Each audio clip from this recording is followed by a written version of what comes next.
서혜정 성우와 함께하는 매일 성경 낭독 챌린지. 레위기 15장. 남자가 부정하게 되는 경우. 주님께서 모세와 아론에게 말씀하셨다. 너희는 이스라엘 자손에게 말하여라. 그들에게 이렇게 일러라.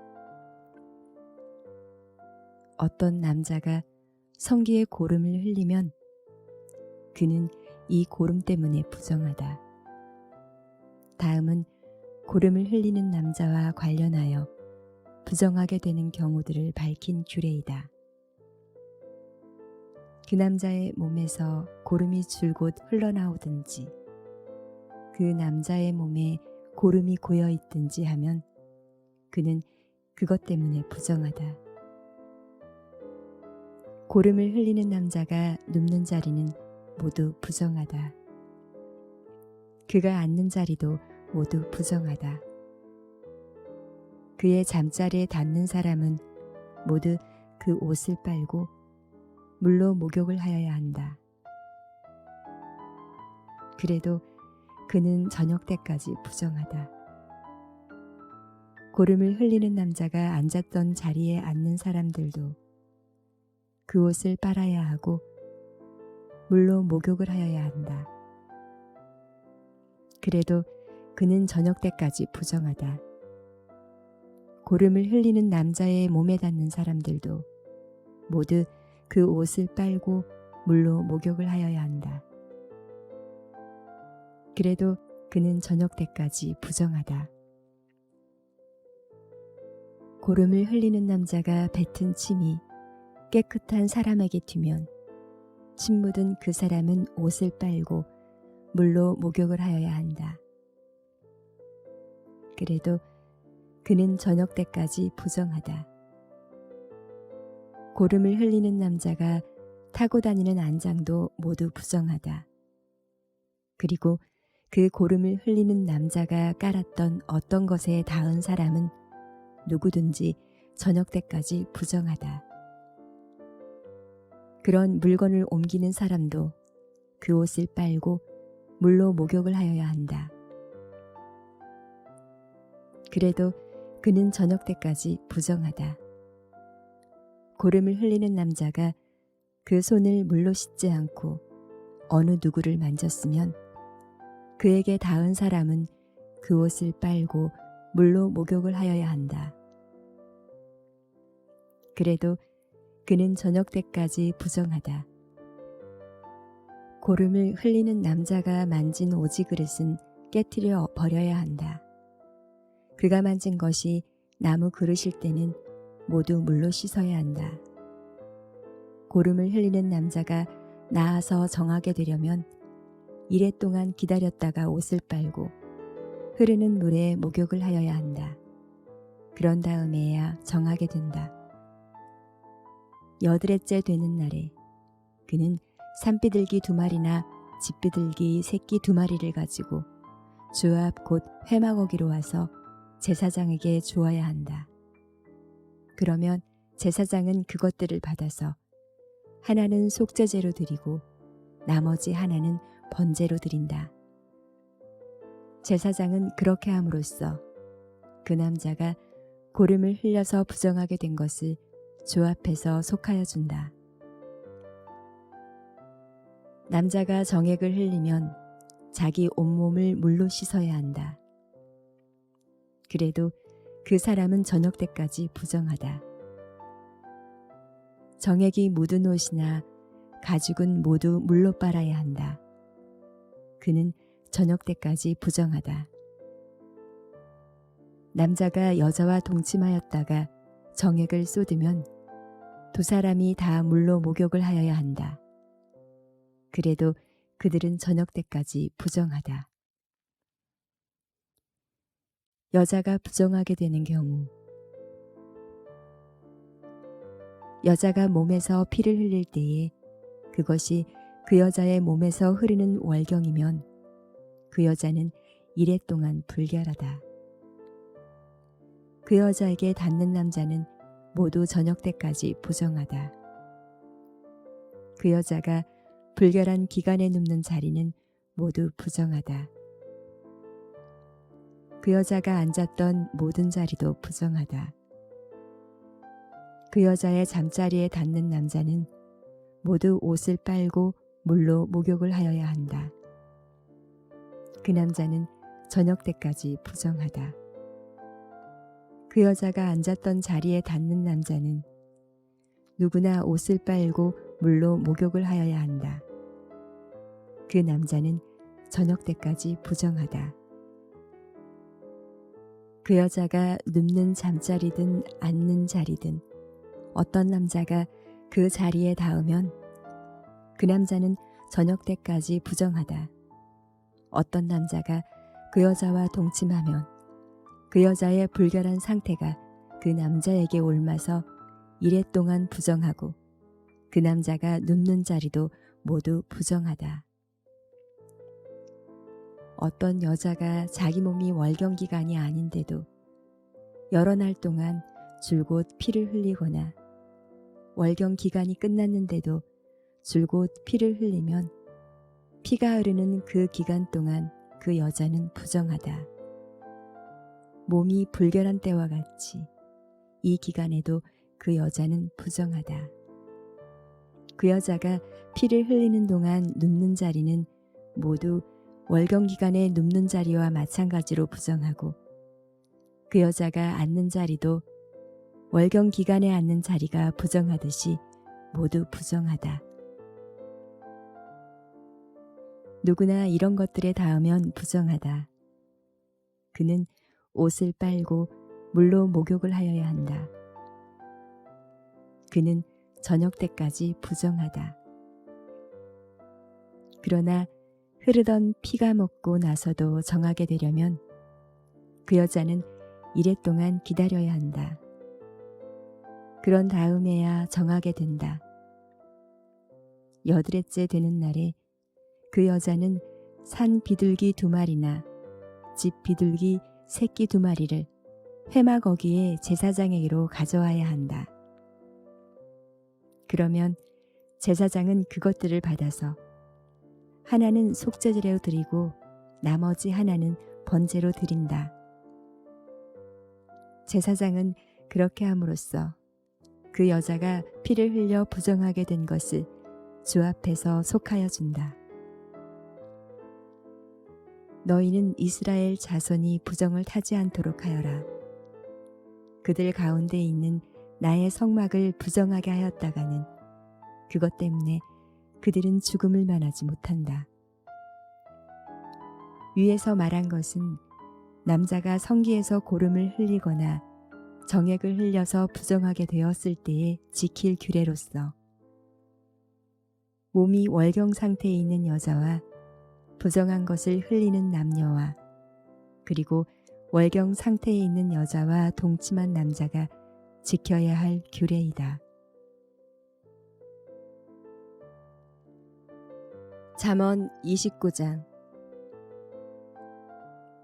상식 책망을 자주 받으면서도 고집만 부리는 사람은 갑자기 무너져서 회복하지 못한다. 의인이 많으면 백성이 기뻐하지만 악인이 권세를 잡으면 백성이 탄식한다. 지혜를 사랑하는 아들은 아버지를 기쁘게 하지만 창녀에게 드나드는 아들은 재산을 탕진한다. 공의로 다스리는 왕은 나라를 튼튼하게 하지만 뇌물을 좋아하는 왕은 나라를 망하게 한다. 이웃에게 아첨하는 사람은 그의 발 앞에 그물을 치는 사람이다. 악인이 범죄하는 것은 그 자신에게 올무를 씌우는 것이지만 의인은 노래하며 즐거워한다. 의인은 가난한 사람의 사정을 잘 알지만 악인은 가난한 사람의 사정쯤은 못 본 채 한다. 거만한 사람은 성읍을 시끄럽게 하지만 지혜로운 사람은 분노를 가라앉힌다. 지혜로운 사람이 어리석은 사람을 걸어서 소송하면 어리석은 사람이 폭음과 야유로 맞서므로 지혜로운 사람은 안심할 수 없다. 남을 피 흘리게 하기를 좋아하는 사람은 흠없는 사람을 미워하지만 정직한 사람은 흠없는 사람의 생명을 보살펴준다. 미련한 사람은 화를 있는 대로 다 내지만 지혜로운 사람은 화가 나도 참는다. 통치자가 거짓말에 귀를 기울이면 그 신하들이 모두 악해진다. 가난한 사람과 착취하는 사람이 다 함께 살고 있으나 주님은 이들 두 사람에게 똑같이 햇빛을 주신다. 왕이 가난한 사람을 정직하게 재판하면 그의 왕위는 길이길이 견고할 것이다. 매와 꾸지람은 지혜를 얻게 만들어주지만 내버려둔 자식은 그 어머니를 욕되게 한다. 악인이 많아지면 범죄가 늘어나지만 의인은 그들이 망하는 것을 보게 된다. 너의 자식을 훈계하여라.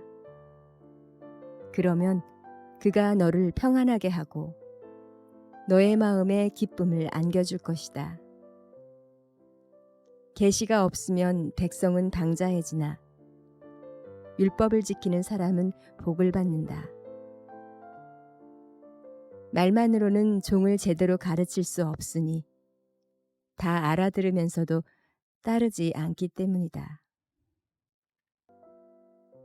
너도 말이 앞서는 사람을 보았겠지만 그런 사람보다는 오히려 미련한 사람에게 더 바랄 것이 있다. 어릴 때부터 종의 응석을 받아주면 나중에는 다루기 어렵게 된다. 화를 잘 내는 사람은 다툼을 일으키고 성내기를 잘하는 사람은 죄를 많이 짓는다. 사람이 오만하면 낮아질 것이고 마음이 겸손하면 영예를 얻을 것이다. 도둑과 짝하는 사람은 자기의 목숨을 하찮게 여기는 사람이다. 그러므로 자기를 저주하는 소리를 들어도 아무런 반박을 하지 못한다. 사람을 두려워하면 올무에 걸리지만 주님을 의지하면 안전하다. 많은 사람이 통치자의 환심을 사려고 하지만 사람의 일을 판결하시는 분은 주님이시다. 의인은 불의한 사람을 싫어하고 악인은 정직한 사람을 싫어한다. 데살로니가후서 3장. 바랍니다. 마지막으로 형제 자매 여러분, 주님의 말씀이 여러분에게 퍼진 것과 같이 각처에 속히 퍼져서 영광스럽게 되도록 우리를 위해서 기도해 주십시오. 또 우리가 심술궂고 악한 사람에게서 벗어나도록 기도해 주십시오. 사람마다 믿음을 가지고 있는 것이 아닙니다. 그러나 주님께서는 신실하신 분이시므로 여러분을 굳세게 하시고 악한 자에게서 지켜주십니다. 우리가 명령한 것을 여러분이 지금도 실행하고 있고 또 앞으로도 실행하리라는 것을 우리는 주님 안에서 확신하고 있습니다. 주님께서 여러분의 마음을 인도하셔서 여러분이 하나님께서 사랑하시는 것과 같이 사랑하고 그리스도께서 인내하시는 것과 같이 인내하기를 바랍니다. 게으름을 경고하다. 형제 자매 여러분, 우리는 주 예수 그리스도의 이름으로 여러분에게 명령합니다. 무절제하게 살고 우리에게서 받은 전통을 따르지 않는 모든 신도들을 멀리하십시오. 우리를 어떻게 본받아야 하는지는 여러분이 잘 알고 있습니다. 우리는 여러분 가운데에서 무절제한 생활을 한 일이 없습니다. 우리는 아무에게도 양식을 거저 얻어먹은 일이 없고 도리어 여러분 가운데서 어느 누구에게도 짐이 되지 않으려고 수고하고 고생하면서 밤낮으로 일하였습니다. 그것은 우리에게 권리가 없어서가 아니라 우리가 여러분에게 본을 보여서 여러분으로 하여금 우리를 본받게 하려는 것입니다. 우리가 여러분과 함께 있을 때에 일하기를 싫어하는 사람은 먹지도 말라 하고 거듭 명하였습니다. 그런데 우리가 들으니 여러분 가운데는 무절제하게 살면서 일은 하지 않고 일을 만들기만 하는 사람이 더러 있다고 합니다. 이런 사람들에게 우리는 주 예수 그리스도 안에서 명하며 또 권면합니다. 조용히 일해서 자기가 먹을 것을 자기가 벌어서 먹으십시오. 형제 자매 여러분, 선한 일을 하다가 낙심하지 마십시오. 누가 이 편지에 담긴 우리의 말에 복종하지 아니하거든 그 사람을 특별히 조심하여 그와 사귀지 마십시오. 그리하여 그로 하여금 부끄러움을 느끼게 하십시오. 그러나 그를 원수처럼 여기지 말고 형제 자매에게 하듯이 타이르십시오. 축복. 평화의 주님께서 친히 언제나 어느 방식으로든지 여러분에게 평화를 주시기를 빕니다. 주님께서 여러분 모두와 함께 하시기를 빕니다. 나 바울이 친필로 문안합니다. 이것이 모든 편지에 서명하는 표요. 내가 편지를 쓰는 방식입니다. 우리 주 예수 그리스도의 은혜가 여러분 모두에게 있기를 빕니다.